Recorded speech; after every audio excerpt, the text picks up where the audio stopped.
Hello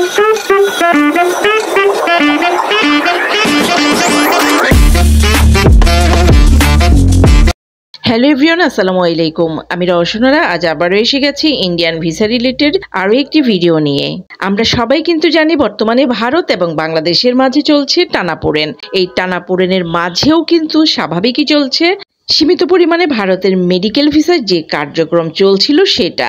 গতকাল ছিল ডিসেম্বরের 4 তারিখ আর আজ 5 তারিখ। 4 এবং 5 তারিখ অন্যান্য দিনের চেয়ে কিন্তু মেডিকেল ভিসা স্লটের পরিমাণটা কিছুটা বেড়েছে।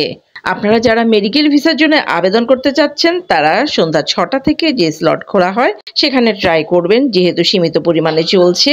স্লট পেতে কিছুটা লেট হলেও স্লট পাবেন, কেননা আগের চেয়ে কিন্তু গতকাল এবং আজ স্লট অনেকটাই বাড়িয়ে দেওয়া হয়েছে। গতকাল যারা মেডিকেল ভিসা স্লট পেয়েছেন তারা কিন্তু আজ এমবাসি ফেস করতে পেরেছেন, আর আজ যারা স্লট পাবেন অবশ্যই তারা রবিবার এমবাসি ফেস করার জন্য টাইম এবং ডেট পেয়ে যাবেন। মেডিকেল ভিসা সীমিত পরিমাণে তো চলছেই, অন্যান্য ভিসাও কিন্তু খুব তাড়াতাড়ি খুলে যাওয়ার সম্ভাবনা আছে, কেননা ভারত এবং বাংলাদেশের পররাষ্ট্র সচিবদের সাথে একটা বৈঠক অনুষ্ঠিত হবে 9 তারিখে। যদিও এই বৈঠক হওয়ার কথা ছিল 10 তারিখে, বাট একদিন এগিয়ে সেটা করা হয়েছে 9 তারিখ। তো এই 9 তারিখের বৈঠকে হয়তোবা কোনো একটা গুড নিউজ আমরা সবাই পেতে পারি, কেননা পররাষ্ট্র সচিব পর্যায়ের এই বৈঠকে অন্যান্য সব আলাপ আলোচনার মাঝে কিন্তু প্রাধান্য পাবে ভিসা সম্পর্কিত যে আলোচনা হবে।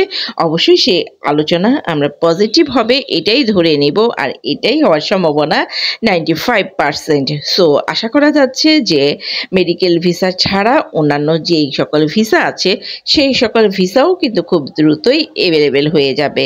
বাংলাদেশ এবং ইন্ডিয়ার মাঝে যতগুলি স্থল বন্দরে যাত্রী পারাপার এবং আমদানি রপ্তানি হয়ে থাকে তার মাঝে বেনাপোল পেট্রাপোল স্থল বন্দর হচ্ছে সবচেয়ে বড়। আর এই স্থল বন্দরে গতকাল এবং আজ যাত্রী পারাপার ছিল কিন্তু চোখে পড়ার মতো, এবং আমদানি রপ্তানি বন্ধের যে হুমকি নেতারা দিয়েছিলেন বা দিচ্ছেন তাদের হুমকি ধামকিতেও কিন্তু কাজ হয়নি। আমদানি এবং রপ্তানি নর্মালি কিন্তু সব হয়েছে, যেমন গতকাল বুধবার সন্ধ্যা 6টা পর্যন্ত আমদানি এবং রপ্তানি হয় 380টা পণ্যবাহী ট্রাক, এবং যাত্রী পারাপার হয়েছে মোট 420 জন।